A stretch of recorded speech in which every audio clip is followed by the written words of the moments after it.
Welcome to UPSC with Pratap.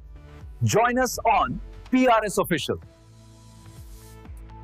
Hello friends कल मैंने एक वीडियो बनाई थी और उस वीडियो की वॉइस जो थी वो ख़राब हो गई थी, तो उसके कंटिन्यूएशन में मैं ये वीडियो बना रहा हूँ।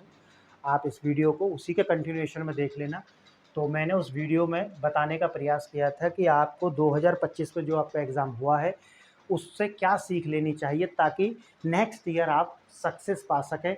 और क्योंकि मैंने आपको बताया था कि जितने भी लोग पेपर दे रहे हैं अभी मेंस के, उनमें से 10% लोग अंतिम रूप से अब इंटरव्यू में अपियर होंगे और फिर उसके बाद जो उसके बाद फिर इंटरव्यू होगा और उसके बाद जो भी 1800 लोग सफल हो पाएंगे। जो बचे हुए लोग हैं वो प्लस जिनका प्रीलिम्स भी नहीं हुआ वो लोग, उनके लिए ये जो एग्ज़ाम हुआ है ये एक मेंटोर की तरह कार्य करने वाला है। तो आप इन्हें एक मेंटोर की तरह ही देखेंगे इस वाले एग्ज़ाम्स को। और क्योंकि एग्ज़ाम ख़त्म होंगे 31 अगस्त में और आप उस टाइम तक आपके पास आपके ऑप्शनल, आपका एसए और जीएस के चारों पेपर आपके पास है। प्लस अगर हम प्रीलिम्स की बात करें तो वो मैं ऑलरेडी एक वीडियो बना चुका हूँ और वो पेपर भी आपके पास है। अगर आपको तैयारी एकदम आप शुरू करना चाहते हैं तो ये सारे पेपर आपके पास होने चाहिए, आपके पास सिलेबस होना चाहिए। अब इसको आधार बना करके अब आपको उनको आप देखेंगे। अब देखो, और मैंने जो कल वाला वीडियो है उसमें ये बताया था कि कुछ बच्चे ऐसे हैं जो यूपीएससी क्रैक कर सकते हैं, लेकिन अपना उनका जो कंसंट्रेशन है वो और उनका जो टाइम मैनेजमेंट है वो उन्होंने ऐसा बनाया हुआ है कि उसकी वजह से वो अंतिम रूप से चयनित नहीं हो पाते। उसका वजह बता रहा हूँ। अभी क्या है कि यूट्यूब, सोशल मीडिया ऐसा हो गया है कि हर व्यक्ति को एक लालच है कि अरे मैंने इंटरव्यू फेस कर लिया तो मैं अभी चैनल बना लेता हूँ और वो पढ़ाना शुरू कर देंगे। पढ़ाने में पैसा की लालसा है कि मुझे पैसा मिल जाएगा और पैसा मिल भी जाता है, लेकिन उनकी जो सक्सेस है जिसके लिए उन्होंने ये सब कुछ किया है और जिसके लिए वो कह रहे हैं कि मैं तो खर्चा निकालने के लिए पढ़ा रहा हूँ, वो खर्चा निकालने के लिए नहीं होता, बल्कि फिर वो एक हैबिट बन जाएगी आपकी और धीरे-धीरे से आप अपने सिलेक्शन से बहुत दूर निकल जाएँगे, बहुत दूर निकल जाएँगे। समझ गए? तो आपको इस हैबिट से बचना है जिसमें वो लोग जो बच्चे हैं वो क्या कर रहे हैं, वो पढ़ा रहे हैं और पढ़ाने के साथ-साथ ही उनका कंसंट्रेशन हो नहीं पाता, टाइम मैनेजमेंट हो नहीं पाता और बिल्कुल ही वो सफल नहीं हो पाते। उसके बाद जिनका सिलेक्शन इसलिए नहीं हो पाता क्योंकि आंसर राइटिंग का उन्हें अभ्यास नहीं होता, यानी कि प्रैक्टिस उनके पास क्या नहीं है, प्रैक्टिस नहीं है, उत्तर लेखन उनके पास नहीं है, उनके पास में डिस्ट्रैक्शन है और डिसिप्लिन है नहीं और उन्हें प्रैक्टिस नहीं है। प्रैक्टिस क्यों नहीं हो पाई? क्योंकि उनकी हैबिट ऐसी थी कि वो प्रैक्टिस करना नहीं चाहते थे या फिर उन्होंने टाइम इतना खराब कर लिया कि उन्हें प्रैक्टिस का समय ही नहीं मिला। अब इस चक्कर में उनका प्रैक्टिस हुआ नहीं, अब वो मेंस देने पहुंच जाते हैं और मेंस में उस तरीका के आंसर राइटिंग को प्रोड्यूस कर ही नहीं पाते, उतना अच्छे से अपने आप को तराश नहीं पाते कि जो आपके सिलेक्शन करा सके। क्लियर है? तो आपको इस पेपर से क्या करना है, एक तो उत्तर लेखन का अभ्यास करना है।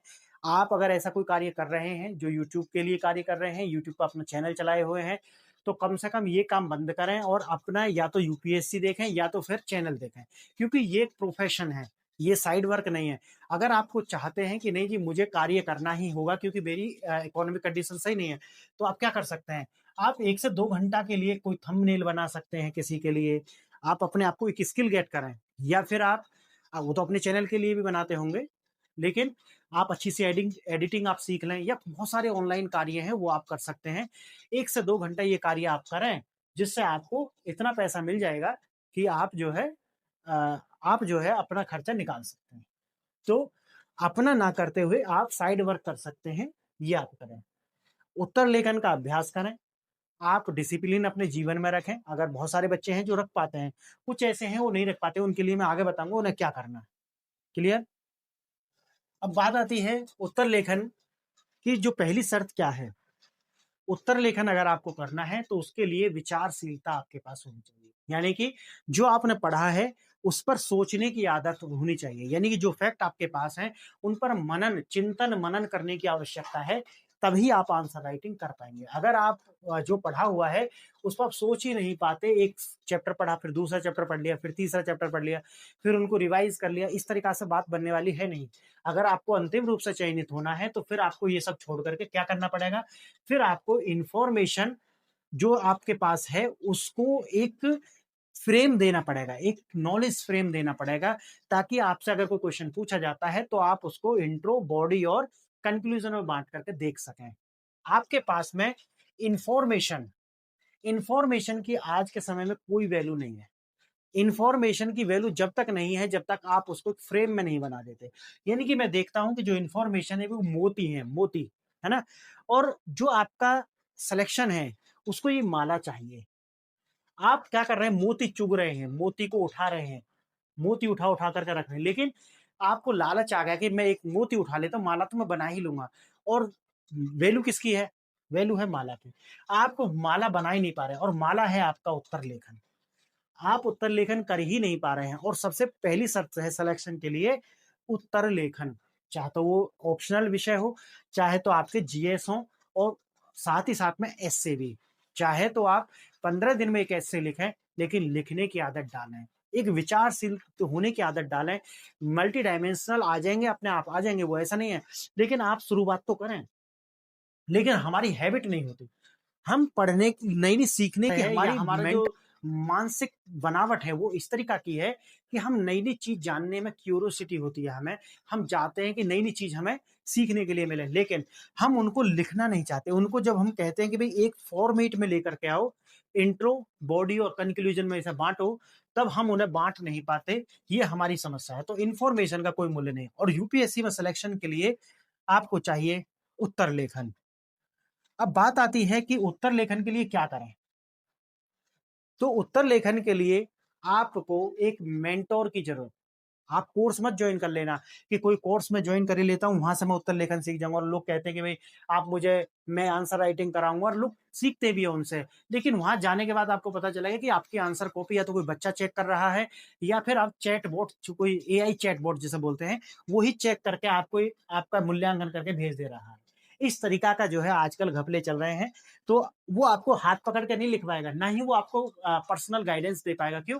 क्योंकि जिनके पास बड़े कोचिंग है, वो उनके पास ना टाइम ही नहीं है, और उनके पास कोई टाइम भी नहीं है, लेकिन उन्होंने एक ब्रांड वैल्यू बना ली, और उसके ही चक्कर में आप वहां तक पहुंच गए हैं कि आपने भी सुना है, मैंने भी सुना है, और सबने सुना है। देखा किसी ने नहीं है कि वो कर क्या रहे हैं, कितने सिलेक्शन है उनके, ऐसा किसी कुछ नहीं पता। सबके जो एडवर्टाइजमेंट जो बोर्ड होते हैं उन पर सेम फोटो लगे हुए, सब सेम। तो इसलिए आपको भी नहीं पता, मुझे भी नहीं पता, बस सुना हुआ है, इसलिए हम वहां पर पहुंच रहे हैं। तो आपको एक मेंटोर की जरूरत है, कोर्स ज्वाइन करने की आवश्यकता आपको नहीं है। लेखन, आज के समय में आपको क्या पढ़ना है इसकी जरूरत नहीं है, बल्कि जरूरत है आपको क्या नहीं पढ़ना है और क्या नहीं करना है। ये आपको पता चल जाए तो आपका जो सिलेक्शन है उसकी जो संभावना है वो बढ़ जाएगी। इसे करने के लिए मेंटोर की जरूरत होगी। ये सब बताने के लिए एक मेंटोर की जरूरत होगी, और वो मेंटोर है जो आपको बताएगा आपके जो लेखन है उसके अंदर एरर क्या है। जैसे कि आप कोई शब्द लिखते हैं, उस शब्द के अंदर आप मात्रा गलत लिखते हैं, और वो हैबिचुअल है आपका। आपने कई बार नोटिस भी किया होगा कि मैं गलत लिख रहा हूँ, लेकिन आप लिखते चले जाते हैं। साथ ही आपने आपकी स्पीड राइटिंग, आपका जो एक सेंटेंस जब खत्म होता है तो उसके बाद कोलन, सेमी कोलन या क्वेश्चन मार्क क्या लगेगा वो आपको पता नहीं है। साथ ही साथ में आप जब पैराग्राफ चेंज करते हैं तो आप वो जो एक फ्लो है, यानी कि पहले पैराग्राफ और दूसरे पैराग्राफ के बीच में जो लिंकेज है वो आप बना नहीं पाते। साथ ही साथ स्पीड कितनी होनी चाहिए, पढ़ना जो है वो कैसे कैसे आपको पढ़ना है, ये सब चीजें बताएगा मेंटोर। और आपको मैं बताऊं कि ये सब चीज में मेंटोरशिप का एक बैच है, शुरू करेंगे। अगर आप ये वीडियो शेयर करते हैं, इस पर सब्सक्राइबर बढ़ते हैं, तो 15 दिन में एक बार मैं लाइव आऊंगा, 15 डेज में एक बार, और जो भी आपकी समस्या होगी उसको हम सुनेंगे और उसका समाधान निकालेंगे। करंट अफेयर के लिए मैंने बताया कि 30 से 45 मिनट से ज्यादा करंट अफेयर को देना ही नहीं है। उसमें नोट्स भी बनाने हैं और सुनना भी है। फॉलो क्या करना है, इसके लिए फॉलो करना है योजना कुरुक्षेत्र और द हिंदू। इससे ज्यादा आपको कुछ नहीं पढ़ना है। तो फ्रेंड्स, उसके कंटिन्यूएशन में ये वीडियो देख लेना। और आज मैंने यही बताने का प्रयास किया है कि आपको करना क्या है, और जो 2025 के जो पेपर हैं मेंस के, उनको आप अपना गाइड कैसे बना सकते हैं, अपना पथ प्रदर्शक कैसे बना सकते हैं, ताकि नेक्स्ट ईयर, अभी हो सकता है कि आपका प्रीलिम्स क्लियर ना हुआ हो, लेकिन नेक्स्ट ईयर हो सकता है कि आपका फाइनल सिलेक्शन हो जाए, तो इसमें कोई संबंध नहीं है कि जो अभी मेंस दे रहे हैं वो अगली बार प्रीलिम्स भी क्लियर कर पाएँगे, या जो अभी प्रीलिम्स नहीं क्लियर कर पाए, क्या वो अगली बार मेंस क्लियर करके या फाइनल सिलेक्शन नहीं ले पाएँगे? तो ऐसा कुछ निश्चित नहीं है। यहाँ पर एक ही चीज़ निश्चित है, कुछ भी निश्चित नहीं है। तो इसलिए आप बहुत ज़्यादा टेंशन लेने की ज़रूरत है नहीं। सिलेक्शन होना होगा तो बिल्कुल होकर रहेगा। चिंता करने की कोई आवश्यकता नहीं है, और ये चैनल आप देखें और लोगों के साथ शेयर करें। इस पर देखो पॉडकास्ट वाली वीडियो भी आ रही है, बहुत अच्छे से उसमें समझाया गया है।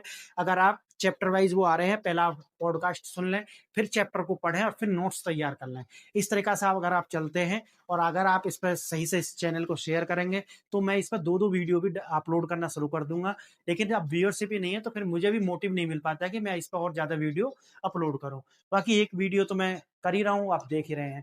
तो यूट्यूब ने भी इसको अभी थोड़ा पता नहीं किस तरीक़ा से नोटिफ़िकेशन नहीं जा रहा, क्या है?